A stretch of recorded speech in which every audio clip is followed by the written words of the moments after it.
Hi everyone, it's Jeanette here from the Sewing Studio with a little bit of Christmas. Now I love a bit of Christmas because, you know, that's the time when you can get all your sparkles out and go to town with decorating and all the rest of it, and too much is never too much, is it? So anyway, Advent panels. Now this one, we're going to be looking at one with pockets. And there's a few little bits I want to take you through. Now I've started to put on some of the pockets and I'm going to show you how I did that, but I'm also going to do a little bit of quilting on this one. So we're probably going to have a part one and part two a little bit in this, just a sort of two-step process, just because of the length of time it's going to take. But we've got this lovely Advent panel here, and as soon as I saw it, I thought this would be perfect. And it's also going to be a really nice one to do some nice quilting in. So this was the one I chose. So first of all, let's have a little look at the techniques of how to put the pockets on, or how I've put the pockets on. And then I'll talk to you a little bit more as well about what I'm going to do next, or what I'm thinking I might do next. So I'm just going to fold that one up a little bit out of the way. So with this, on the panels with the pockets, this came off a bolt, and it was sort of one long strip, and at the bottom of it was all the little pocket bits which you cut off and add to the top section of the panel. So I've started, as I said, to sort of get some of those on, but I've left some uncut just so that you can see how I cut them. And I'm going to talk a little bit about the thread I've used to stitch them down, because there's a lot of really nice, let me put under the close-up, there's all this really nice gold detail and things in this one.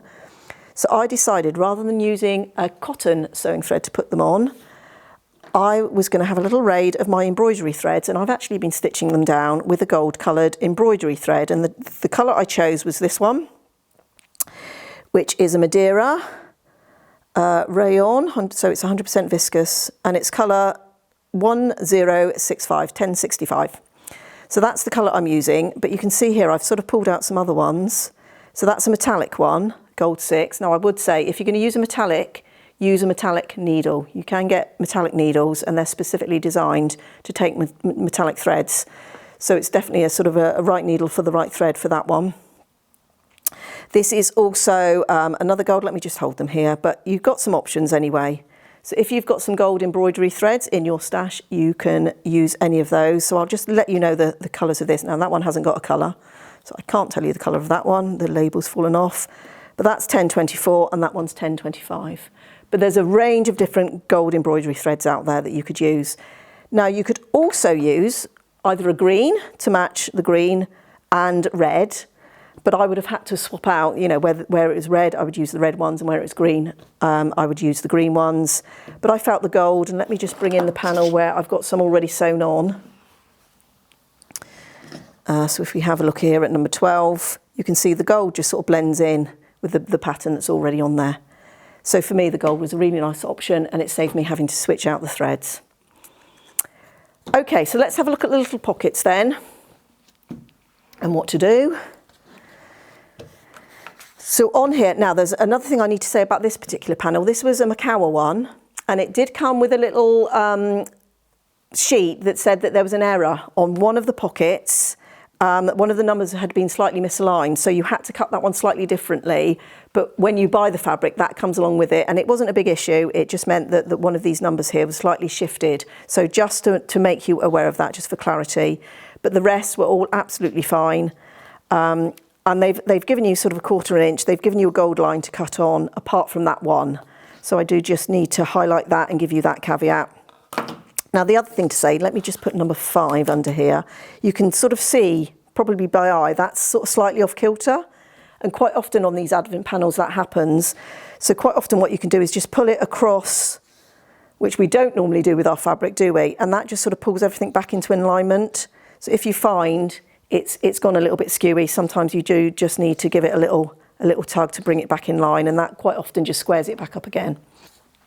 So all I'm going to do here is just cut. Now I measured, and the distance between the outside of the actual pocket and those gold lines should be 1/4 inch. So I just made sure I was keeping a 1/4 inch all the way round, with the exception of it affected 2 pockets, the 2 pockets that they tell you to do something different with, but it's all in the instructions, so you don't need to worry.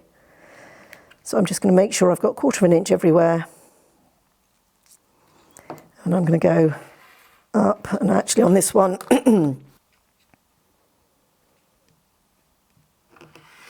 my 1/4 inch. Now, I'm not going to cut all of them out, but just a couple here so you can get the idea.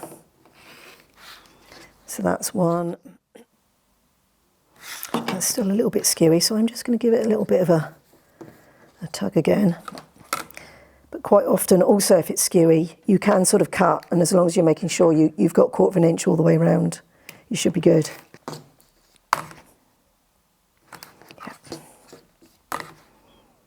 Yep. So there they are, cut out, and I would do that with my whole panel, cut all the pieces out. Now we're going to take those to the iron, and what we need to do is just fold over those edges so that none of that background fabric is showing, none of that light fabric showing. So we'll go to the iron and do that. So I'm going to start by just ironing the top of the numbers here, because we're going to iron that top piece first, and then we're going to top stitch those down, and then I'm going to come back to the iron and then fold the other 3 sides. So let's just start with that top. Now I've just cut myself a bit of cardboard from a bit of cereal packaging, and I found this just make this bit go so much easier. I'm just going to line it up so I can just see just the very edge of that colour, and then I can use my iron to come in and just hold that down. And then once I've done it from there, I just check that I'm happy with where it's positioned on the front, and then I'll just hit it from the front with the iron as well. So let's do it to that one. Let's do it again with number 5. So there's my top edge. Just going to fold that over, slide the iron in,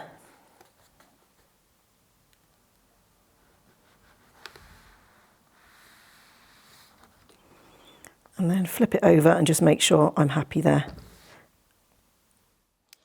So I've just positioned my needle so it's close to the edge, and I'm actually going to use the inside of this open-toed foot as my guide to run along the edge of the fabric. Now this is a top stitch, so I tend to do a longer stitch, probably about a 3.0 tends to be sort of my standard for a top stitch. And we're just going to top stitch those top edges down.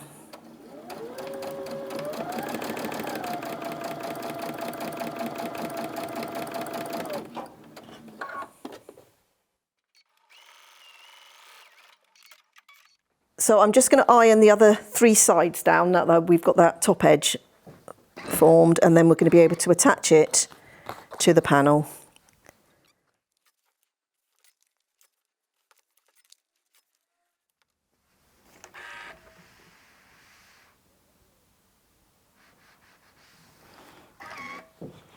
Now this is definitely where it's worth just taking your time with that, because you want to get this as neat as possible so that it's nice and neat on your panel. So I then just go back, cut away any loose threads, and just check that everything's exactly as I want it to be.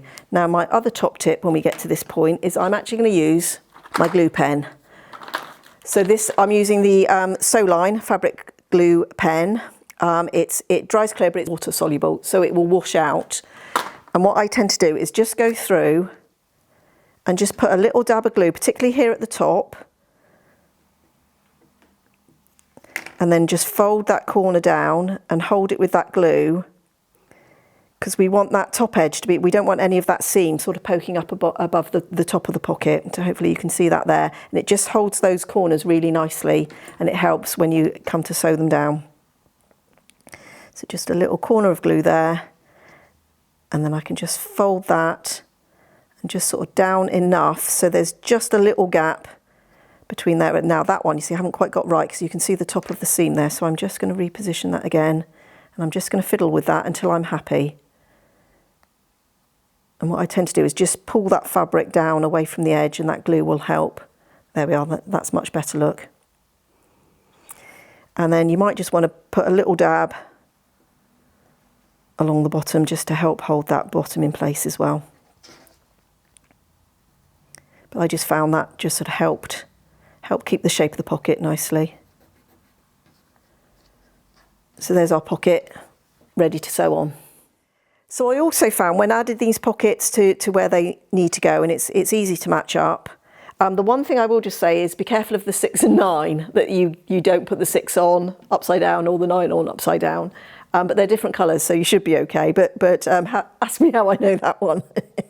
But anyway, I found it was easier to sort of glue these into place, but you could, of course, pin, but pins stick in me. So I just put a little bit of glue either on the pocket itself, just around the edges where the seam's going to be, and less is more with the glue pen. You don't want tons of glue on there, glooping out everywhere. Not the top, Jeanette. We don't want to seal our pocket.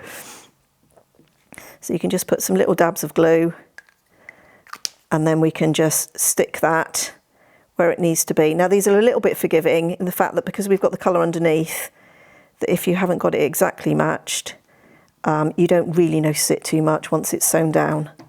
So I'm going to do that to number 5 and number 16, and then we'll sew those on. So I'm going to stitch number 5 down. Now I've kept my open toe foot on this one because I'm just going to top stitch. Now I actually want to move my needle because I want to use the inside here of that open toe foot to run along the outside of the pocket. So if I just move that over there, and that's almost perfect position, I think. So I'm going to start there. Now I am going to just bring up that bobbin thread. So let's just drop my foot, and that's just so it doesn't all knot and be really ugly on the back. Now I'm going to move that needle slightly. I'm just going to nudge it across 1 or 2 spaces, I think. And I'm just going to pull up that bobbin thread. Yep, there it is. Now I tend to start just a little way down rather than right on the edge, and then I'm going to go back a couple of stitches and then come forward to lock those stitches in place. I found that easier. Gone back a bit too far.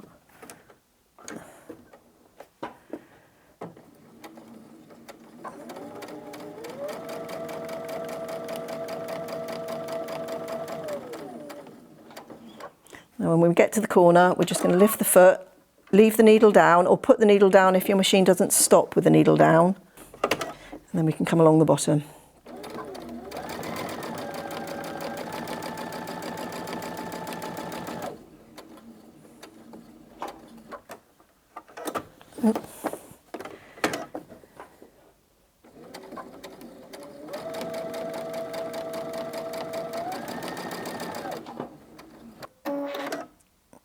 Now just make sure you do a little reinforcement stitch there, because that's where the most stress is going to be on the pocket as you open and close it and put little gifts in or whatever in there. So we're just going to clip off those threads, and there's that pocket all nice and stitched on, ready for the little gift to go inside. So one of the features here on this Brother VQ2 machine is multi-directional sewing, and this is a perfect example where you could use that.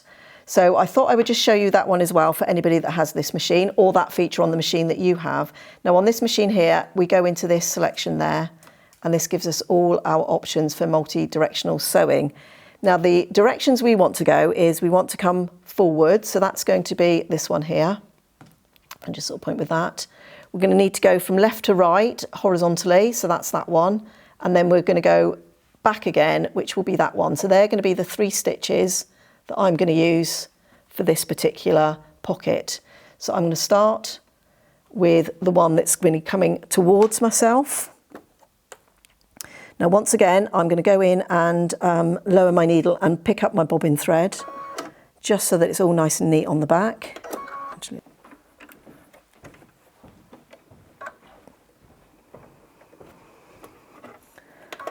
and then I'm going to lock my stitch in place. Now on this, because I'm using multi-directional, that should stitch on the spot. Now if anybody wants to look at more features of this, Anna has done a video review on this whole machine, so you can go onto our YouTube channel and check that out. And I know she covers the multi-directional sewing in that. So I'm going to start by locking my stitch, and then I'm just going to slowly come forward.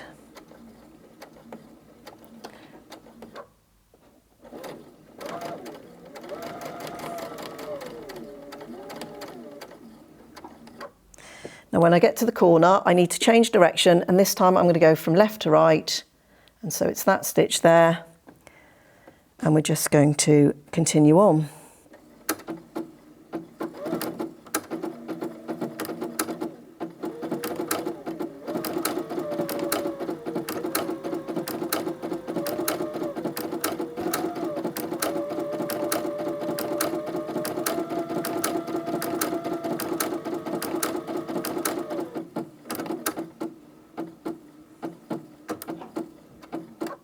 Now, we need to change direction again. Now I've got here, and I would say that the top tip with this is just go slowly and take your time, and really just let those feed dogs do their work in terms of moving the fabric. And really all I'm doing is just holding the panel in position while it does that.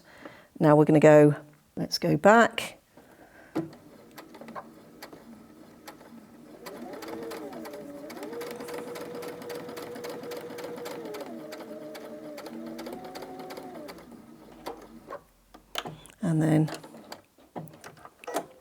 And then I can just cut the threads.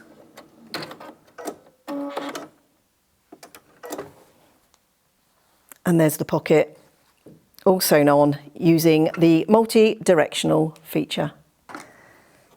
So I've got a little bit of homework to do. I'm just going to carry on. I think I've got 4 or 5 little, I think that one still needs to be sewn down. So I think I've got another 4 or 5 pockets to sew on.